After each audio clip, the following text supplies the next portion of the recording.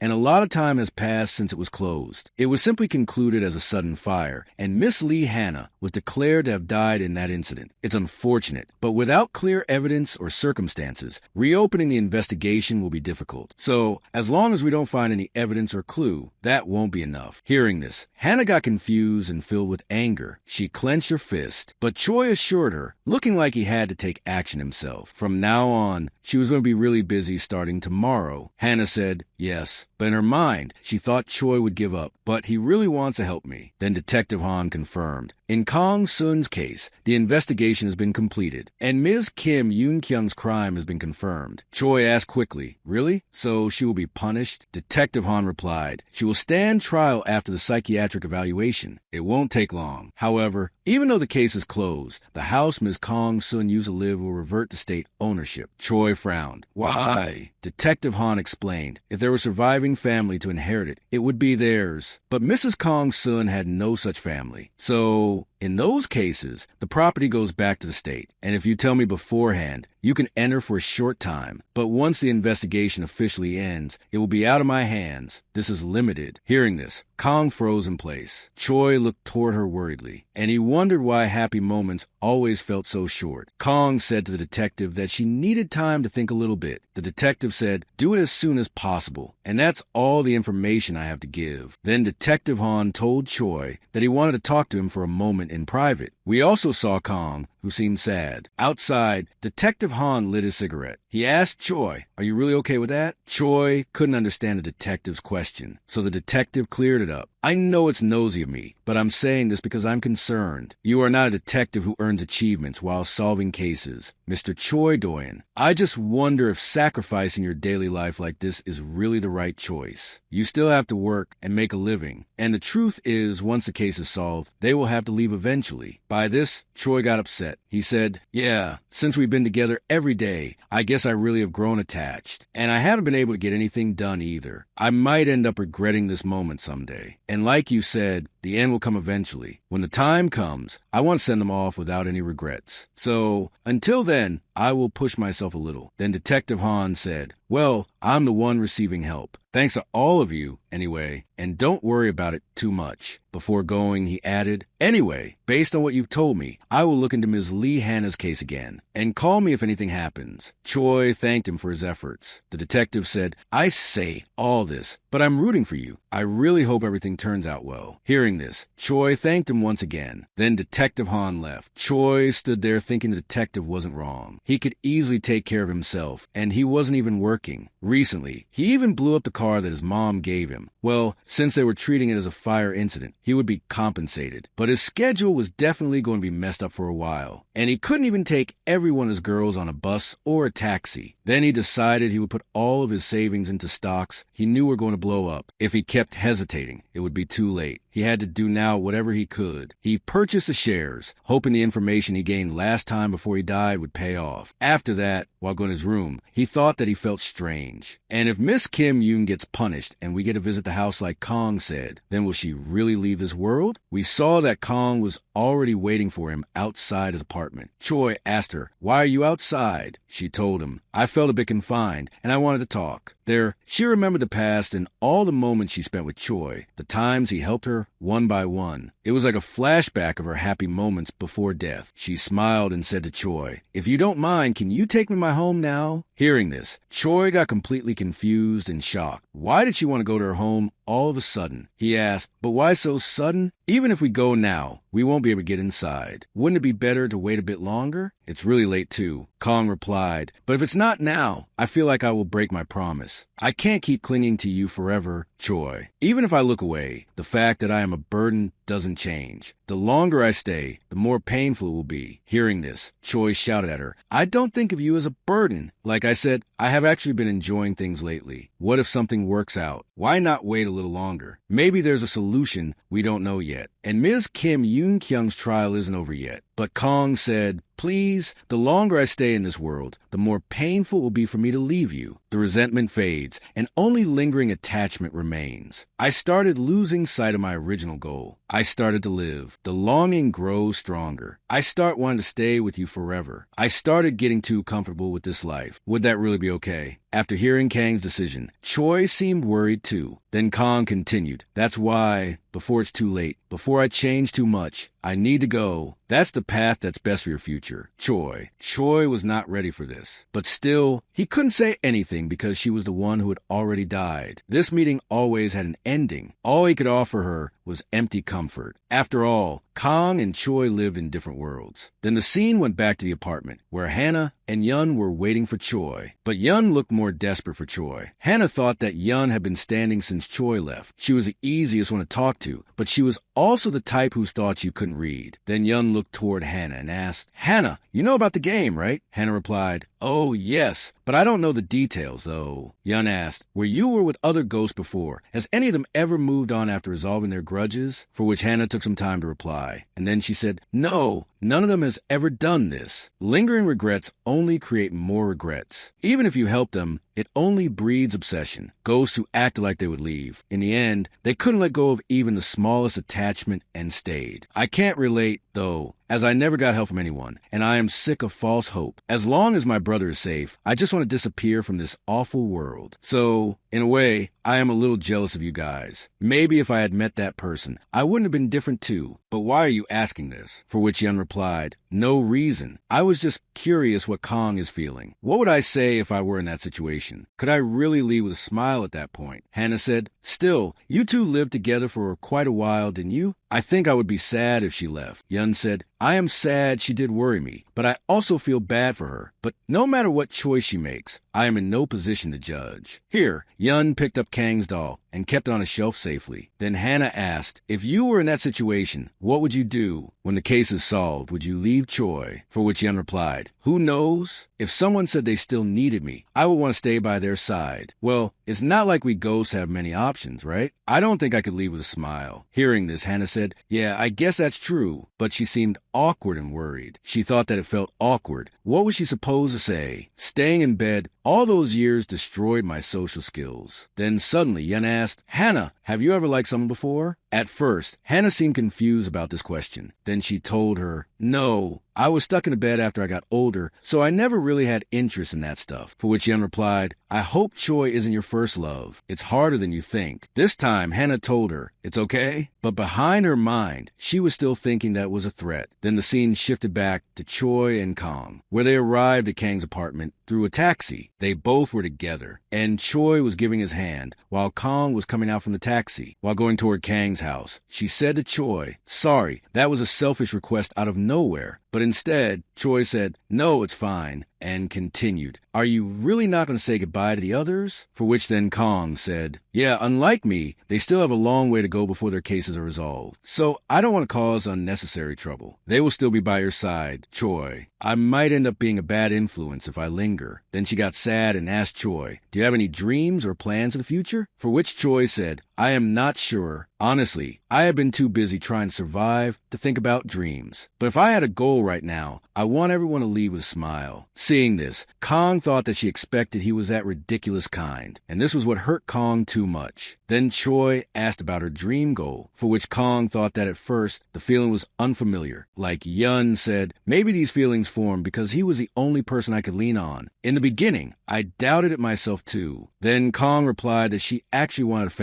a family that she could rely on. After her grandma passed away, she struggled alone for so long. She liked watching dramas and novels too. I mean, I knew there were no real princes in real life, but I wondered if someday someone like that might appear for me, if I just endured, worked hard, and kept going. Well, I guess half of that came true. Even if I had to die first, I still met you, Choi Do-yeon. Thank you for showing me how much strength there is in relying on someone." Hearing this, Choi felt very bad about leaving her. Then they arrived at Kang's apartment building. But when they arrived at their apartment, they saw that it was sealed by police. Seeing this, Kang got a little excited. She said, "It's strange. I have only seen this scene like this in movies, and now it's in front of my house." Then she told Choi to open that sump box over there. But Choi was confused. Why did she want to open that sump box? But Kang got angry at this and told him to hurry. Choi also agreed and opened the box, but he didn't get anything there. But Kang told him to check the ceiling area of the box. And there he got something, and it was some kind of bank papers. Choi was completely confused seeing this. Kang now told him that it was emergency savings that she hid from from a friend. She also said sorry that this was only what she could give him. Choi then asked, "Is this why you wanted to hurry?" For which Kong replied, "No, not exactly, but who knows if someone might take it. It's not much, but maybe you can use it where you need it." Choi felt very bad for this. In guilt, he said, "I appreciate the thought, but I wasn't hoping to receive anything. I just want everyone to let go of their resentment and regrets, even a little." For which then Kong said, "At this point, it no longer matters. At some point, my resentment and regrets stop mattering. Being with you is more important for me, Choi, and I hope that Grandma is also doing well. Thinking this way, maybe it's not so bad. She might scold me for coming so early, but I still have so much I want to tell her. If I will regret speaking or regret staying silent. Either way, what choice would you make, Choi?" For which then Choi said, "Are you really planning to leave like this?" But then, before he could complete his statement, suddenly Kong jumped on him and kissed him. This was the most intense and heart-touching moment of Choi's life. Choi also gave his last kiss to Kong, and they knew each other that they were not going to meet a second time. Then Kong told him about her feelings, that she liked him truly, more than anyone, and said thank you to the last time before disappearing from this world. And this was how her story, it was right for it to end here. Choi then, in despair, said, "Maybe this really is too sudden, but I understand what you're saying, but if you leave like this..." But before he could say anything more, a notification popped up in his smartphone, where it stated that Kong Sun's affection has reached its maximum, and her ending has been unlocked. Seeing this, Choi got completely shocked, and when he looked toward Kong, there was nothing to see.